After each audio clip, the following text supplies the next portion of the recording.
Dear students, in this video class, we are going to discuss about gastrulation, organogenesis, the stages in the development of embryo, human reproduction, part 8.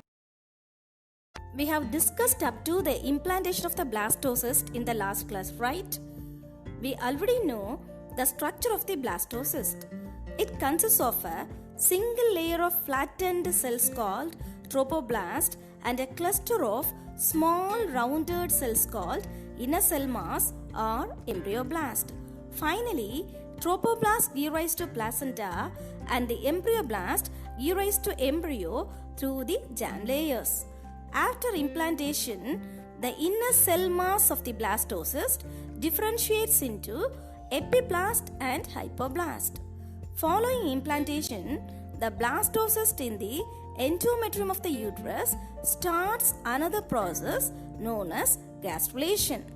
Gastrulation starts with the appearance of primitive streak or groove in the caudal end of the epiblast. Now, the cells of the epiblast migrate towards the primitive streak and becomes the ectoderm, and the cells of the hypoblast becomes the endoderm, and the cells remaining between the ectoderm and endoderm becomes the mesoderm. Thus, the transformation of blastocyst into gastrula with the formation of three primary layers are primitive embryonic tissues, namely ectoderm, endoderm and mesoderm by the movement of blastomeres is called gastrulation. Now, from each germ layers develops specific tissues and organs during organogenesis. You can see various types of cell movements or morphogenetic movements occur during the formation of germ layers in gastrulation. They are invagination, involution, ingression, delamination and epiboly. Invagination means inward movement of the exterior sheet of epithelial cells into the blastocyst. Involution means rolling off the epithelial sheet of cells to form an underlying layer of the blastocyst. Ingression means migration of individual cells of the epithelial sheet into the blastocyst. Delamination is the splitting of one sheet of epithelial cells into two sheets of epithelial cells. Epiboly is the expansion of one sheet of epithelial cells over the other sheet of epithelial cells. I think now you have understood the difference between various cell movements occur during gastrulation. Following gastrulation, the next important event in the development of embryo is the neurulation, which occurs during 3rd and 4th week after fertilization. Neurulation is the process in which the embryo develops structures like neural plate and neural tube that finally develops into nervous system of the organism. Neurulation is followed by the next important event called organogenesis. It starts at the end of gastrulation and continues till birth. Here, the three germ layers formed from gastrulation, namely ectoderm, endoderm and mesoderm, forms the internal organs of the organism through a process called differentiation. During differentiation, the specialized cells become more specialized through the expression of specific set of genes by the embryonic stem cells. For example, some cells in the ectoderm will express the genes specific to skin cells. As a result, these cells will differentiate into epidermal cells. Now, we shall see the various organs developed from these three germ layers. The ectoderm gives rise to central nervous system and peripheral nervous system, and also the derivatives of skin such as nail, hair, mammary gland, etc. Now, the mesoderm gives rise to various connective tissues such as cartilage, bones, muscles and the organs of urinogenital system namely kidney, ureter, testis, ovary, etc. The endoderm gives rise to the epithelial lining of the digestive tract, respiratory tract, and also the internal organs such as liver, pancreas, urinary bladder, various glands, etc. Now let us move to the extraembryonic membranes. Extraembryonic membranes are layers surrounding the embryo inside the uterus. They help in the growth and development of the embryo. The four layers are amnion, yolk sac, allantois, and chorion. Now we shall see these membrane in detail. Amnion is the innermost double-layered translucent membrane which develops from the mesoderm and the ectoderm. Between the amnion and the embryo, there is amniotic fluid. Amnion protects the embryo while the amniotic fluid acts as shock absorber and protects the embryo from injury, regulates the temperature of the fetus, allows free movement of fetus, thus providing a buoyant environment, and also prevents desiccation or drying of the embryo. The yolk sac is a membranous sac-like structure attached to the embryo, and it is formed by the cells of the hypoblast. It is also called as umbilical vesicle. It acts as a preliminary circulatory system. As it produces blood cells, it is the source of earliest blood cells and blood vessels, and finally it forms a part of the gut.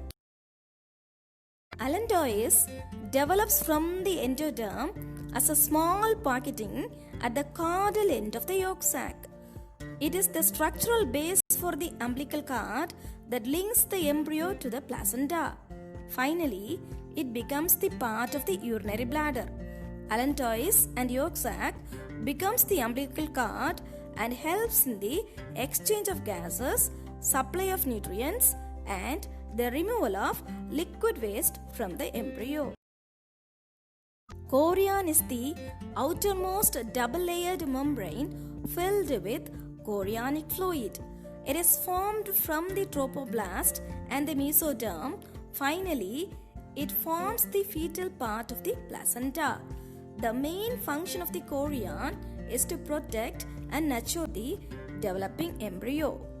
On the 8th day of fertilization, the trophoblast cells differentiates into outer syncytotrophoblast and inner cytotrophoblast.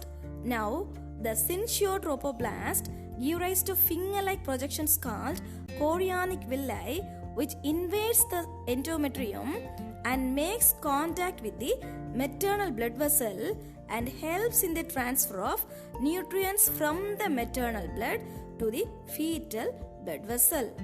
Then the chorionic villi and the uterine tissues form the disc-shaped placenta. During the first 2 to 4 weeks of fertilization, nutrition and waste products are handled by the endometrial lining through the process of diffusion. After that, the trophoblast of the blastocyst merges with endometrial tissues to form placenta. It is a maternofetal organ that connects the fetus with the uterus of the mother through the umbilical cord. It starts to develop after implantation and it is delivered with the fetus during birth. It has two parts, fetal part and maternal part. Fetal part of the placenta develops from the chorionic sac of the fetus and it is called as chorionic frontosome, and the maternal part develops from the endometrium of the uterus called as decuda basalis. Placenta plays an important role in nutrition, excretion, protects the fetus from infections, produces hormones that supports pregnancy, etc. As chorionic villi float in a pool of maternal blood, the human placenta is said to be hemochorial placenta. Now we can see the various hormones secreted by the placenta during pregnancy. During pregnancy, the placenta acts as a temporary endocrine gland and produces large quantities of human chorionic gonadotropin, human chorionic somatotropin, or human placental lactogen, estrogen, progesterone, etc.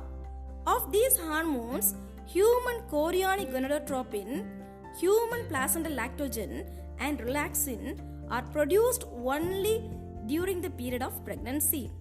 Human chorionic gonadotropin is a glycoprotein hormone produced only by the mother's placenta, and this hormone stimulates the corpus luteum to secrete progesterone and estrogen for maintaining the endometrium during pregnancy. It also suppresses the immune system of the mother to prevent the attack of the developing embryo and placenta by the mother's antibodies. Human placental lactogen is a peptide hormone that regulates the level of glucose amino acids in the blood plasma of the mother and stimulates the enlargement of the mammary gland for lactation. Another hormone secreted called progesterone inhibits the contraction of the uterus to prevent premature delivery of the fetus. The hormone estrogen secreted by the placenta prepares the mammary gland for the secretion of milk.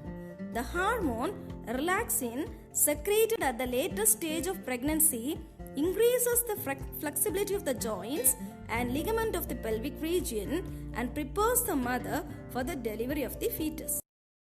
What is gestation? Gestation means carrying. It is the carrying of fetus inside the mother's womb. The average length of human gestation is 280 days or 40 weeks, and it is calculated from the first day of last menstrual cycle. The time period between the conception and birth during which the embryo develops inside the uterus is called as gestational period. It is also called as pregnancy. Pregnancy is the series of changes that takes place in the woman's body as a result of developing fetus. It is divided into 3 trimesters, each lasting for 3 months, such as first trimester, second trimester, and third trimester. First trimester starts with the last menstrual cycle and ends at the 13th week of gestation. It is the main period of organogenesis during which the internal organs such as brain, heart, liver begins to develop in the fetus. Now let us move to the second trimester. Second trimester starts in the 14th week and ends at the 27th week of gestation. During this period, the fetus begins to move, kick and punch inside the uterus, and the mothers can feel the movement of the fetus. The eyes, the ears, the face also begins to form during this period. Now what happens during third trimester? It begins in the 28th week and ends at the 40th week. The baby begins to sense light as well as open and close their eyes, grows rapidly and quickly and increase in size during this period. This period ends in parturition. Now let us see how the twins are formed. Twins are 2 offsprings produced by the same pregnancy. They may be monozygotic twins, dizygotic twins, and Siamese twins. Monozygotic twins are also called as identical twins. They develop when a single egg is fertilized by a single sperm during the same pregnancy. It is believed that embryo splits 8 to 12 days after fertilization result in the formation of identical twins.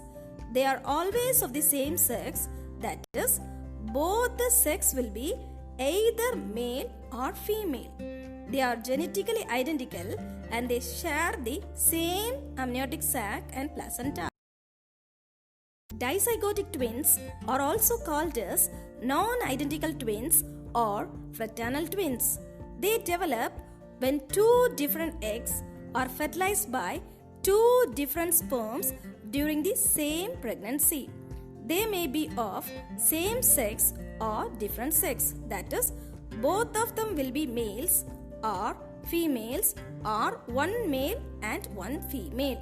They are genetically non-identical and they have separate placenta and separate amniotic sac. Siamese twins are also called as conjoined twins. They are two babies who are born physically connected to each other, most often connected in the chest or abdomen or head or in the pelvic region. They are also similar to identical twins formed by the fusion of one egg and one sperm during the same pregnancy. It is believed that when the embryo splits later than 13 and 15 days after fertilization and the separation stops before the process is complete, which result in the formation of conjoined twins. They are always of the same sex and genetically identical. They share the same amniotic sac and placenta. In this segment, we have learned what is gastrulation and the various types of extra-embryonic membranes, what is gestational period, how it is classified, what is the role of placenta during pregnancy, and the different types of twins. Meet you in the next class with another topic.